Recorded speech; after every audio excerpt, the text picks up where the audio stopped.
Hey boo, hey, welcome back to your girl's channel.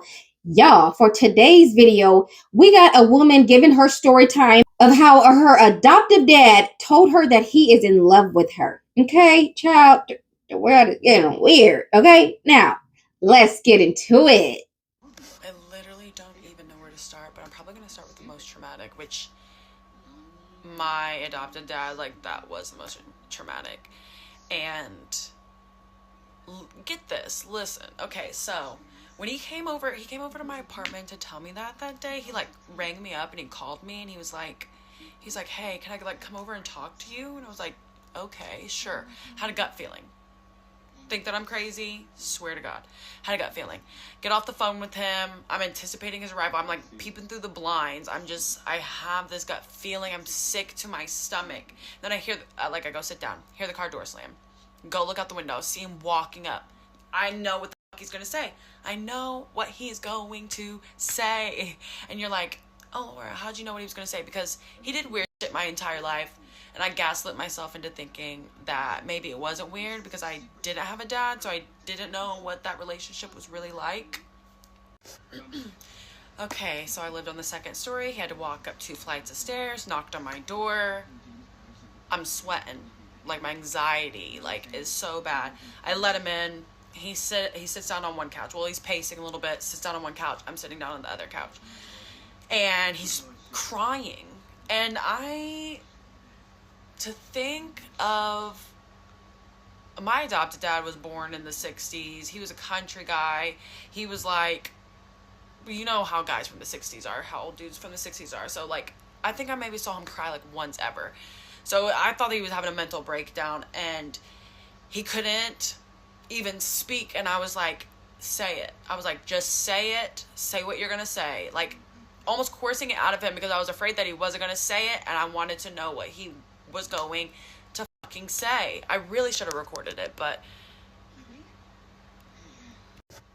so he says, "Laura, I'm in love with you." Look at me dead in the eyes with tears rolling down his fucking face. Knowing me, literally, I'm gonna have to show a picture of me whenever I was 6 years old, but I was like, he's known me since I was like as tall as my fucking knee. He's like, "Laura, I'm in love with you." And I was like, "Oh, I love you too." And he's like, "No, I mean, I'm in love with you. Like, I would love to marry you." I'm telling you, I'm freaking the fuck out in here. But it is also giving me clarification on everything that it has happened throughout my time knowing him since I was 6 years old.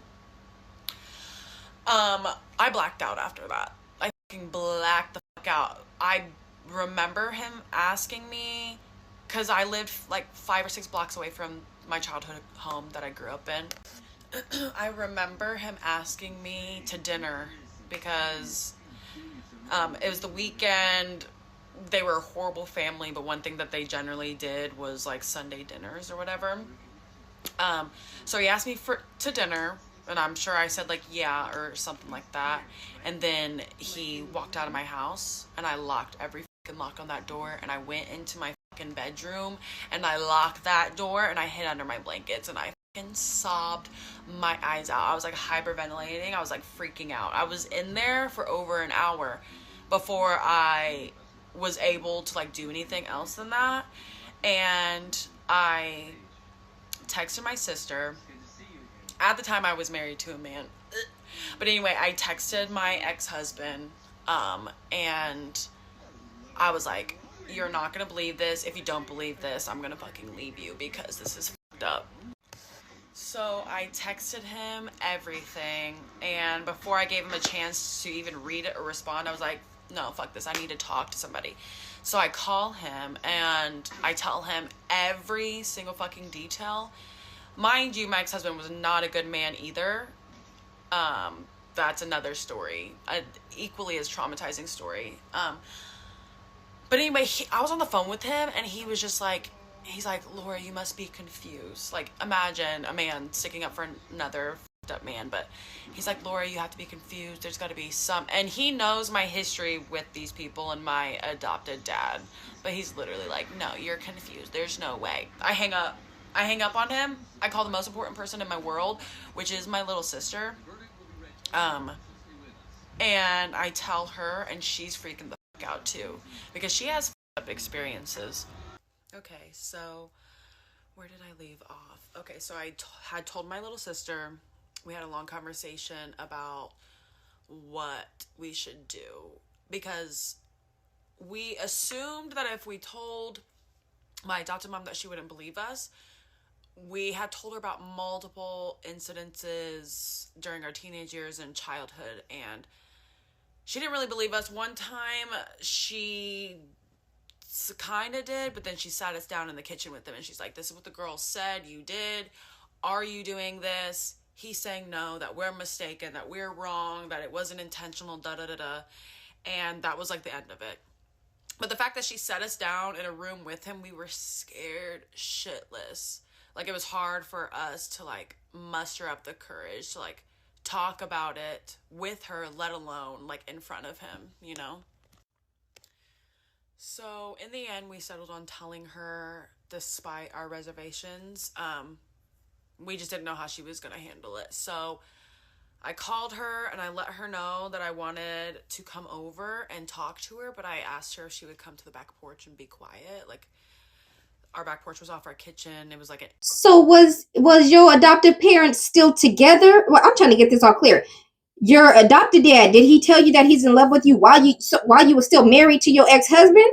And then is he still married to your adopted mother?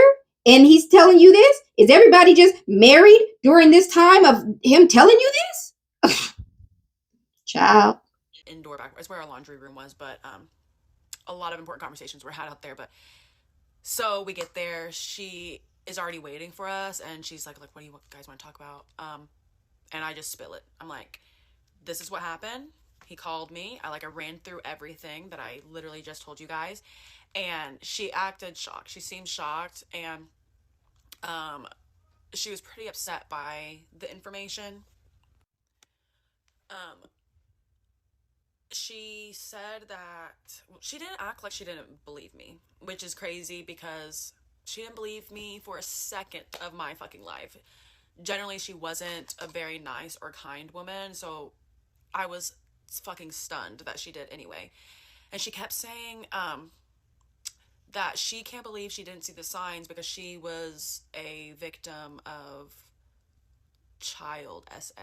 She was, which is also not my story to tell, but and so she told us that she thought that we needed to leave, that she had to have a conversation with him, and they fought like crazy, like our whole childhood, and we just knew that it wasn't going to be good, so we excused ourselves. She ended up calling me the following day and saying that it's done. Like, she kicked him out, like, he's gone, and I'm like, where did he go? And she said, like, I don't fucking know, probably to Georgia, because that's where his family's from. He didn't actually have any family in the state that we lived in. All his brothers and sisters lived in a really small town in Georgia, so that's where he went to. And I was shocked. I was absolutely shocked by her doing that. She never, like, she did not protect us from anything our entire lives, no matter if we spoke up or not. And she actually was just as much an abuser as he was. Like, the stories I have about her are just as crazy and just as wild. Honestly, I feel like I handled that whole situation really well, but like a week after it, I wasn't handling it very well. I was actually felt like I was like spiraling, and I was like full of anxiety, and I just wasn't doing good. So the phone calls that she was making to me, I wasn't answering the text messages, and she thought that she kept saying, are you blaming me? Do you blame me? Do you blame me? And yeah, I did. Like, she lived with that man, I don't know, 20, 30 years. She knew how fucking weird he was. She convinced him to shave our hair off my sophomore year, my little sister's senior year, to make us less attractive to a grown man. What? No. What? What kind of what? To be less attractive? What kind of use? That's crazy. And I feel like a person who sits around and watch you be abused and says and does nothing about it, they are also considered an abuser as well to me. So back to to what I was saying. I wasn't answering phone calls and texts. I think I went over there once, and like I was there for a few hours, and the entire time we were talking about that situation, and I just didn't want to talk about it. So I just really wasn't talking to her that much. Well, when everything kind of settled back down, I have no perception of time, but I want to say 3-4 weeks later, I was ready to talk. I was ready to have a full-blown conversation. So my sister and I called, and our childhood number, our phone number, was disconnected. The number that we use for like our Kroger and like Speedway pin, it was disconnected, and it hadn't been since the 90s. So we were a little bit freaking out. We didn't know what was going on. So we got in the car, we drove 5 blocks from where I lived, and we saw a U-Haul. When we saw the U-Haul, we could only speculate what was going on, honestly. I literally didn't know what was going on. I thought, oh, maybe my adopted dad is coming back to get all of his things, since he left in such a hurry. So that's what was going on in our head. Drove back home. We drive back like a week later, and the house was completely empty. No cars outside. There was a pole barn in the backyard that was like packed to the brim of stuff, because they were practically hoarders. They literally never threw anything away. So it was stacked up to the ceiling. So the door was open, nothing inside. So we like park, we get out, we're looking through the windows. It's spotless. There's nothing in there. There's nothing in there at all. So after a little digging on my adopted dad's siblings' Facebook, we found out that they packed up our entire childhood home, took my little brother and my nieces and nephews, who I helped raise, and they dipped out of the state that we were living in and took off 15 hours away. Bought a campground, bought a compound, and that's where they resided, and that's where they continue to reside. Not my adopted mom, because she passed away in July. But yeah, took my little brother that I also helped raise, and I haven't spoken to him again since I was 21. Okay, but what nieces and nephews you talking about? Because you said your sister is younger than you, and then you just had a little brother. You basically the oldest, is what I'm getting. So where do these nieces and nephews come from? I ain't gonna lie, y'all. This was a hard story to keep up with. It was kind of like a little bit. So I'm sorry about that. She took forever to get to the point. But y'all want to see what the adoptive dad look like? I know you do. I knows you do. Okay. This is what the adoptive dad looked like, y'all. It reads that he raised me from the age of 6, then told me he was in love with me when I was 21, took my little brother and moved 15 hours away on a compound, and I haven't seen him since I was 21. And then this is, I don't know who this is, but she mentioned him on her TikTok as well, saying that he was like another parental figure in his life. And this says, stabbed me when I was 4, went to prison for it. I think this might be her real dad.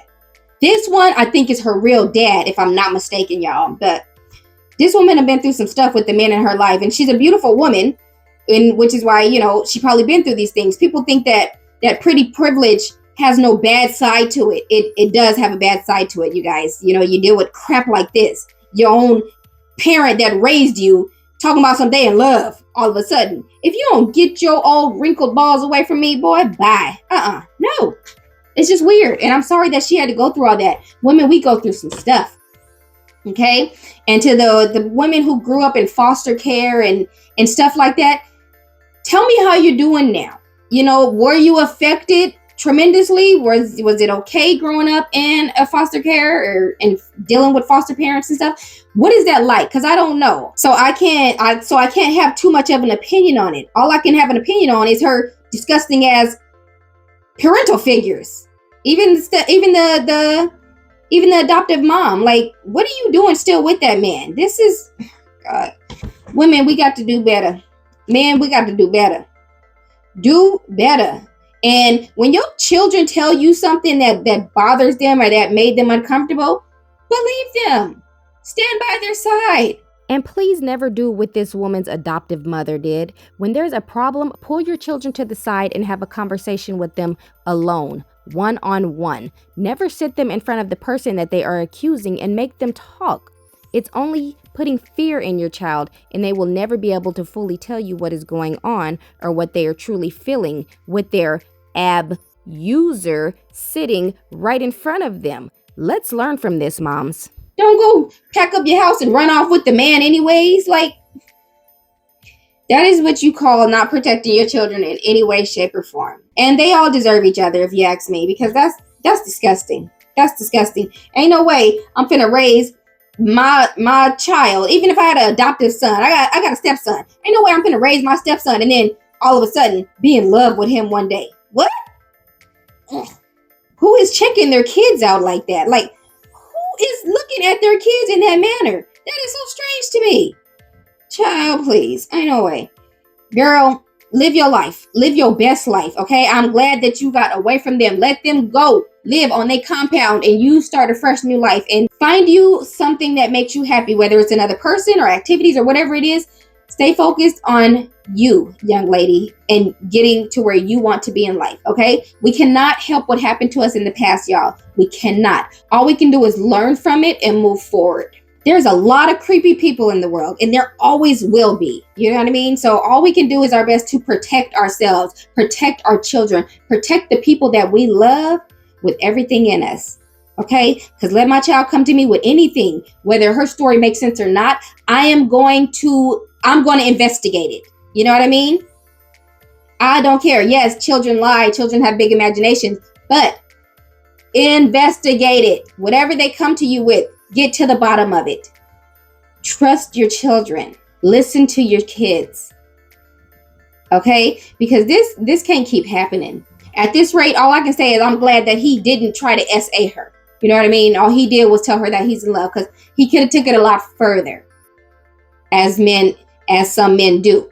So I'm just going to be grateful that she didn't have to deal with any sexual encounters when it came to him. You know what I mean? So that's what I got on it, y'all. Let's be safe out here. Let's stay away from the creeps and the peeps and the weirdos and the pedos and all of the O's, okay? Let's stay away from them. It's too much going on out here. And that's what I got on it. If you like this video, please, boo, like this video. Don't forget to subscribe. I love y'all, and I hope to catch you in the next one.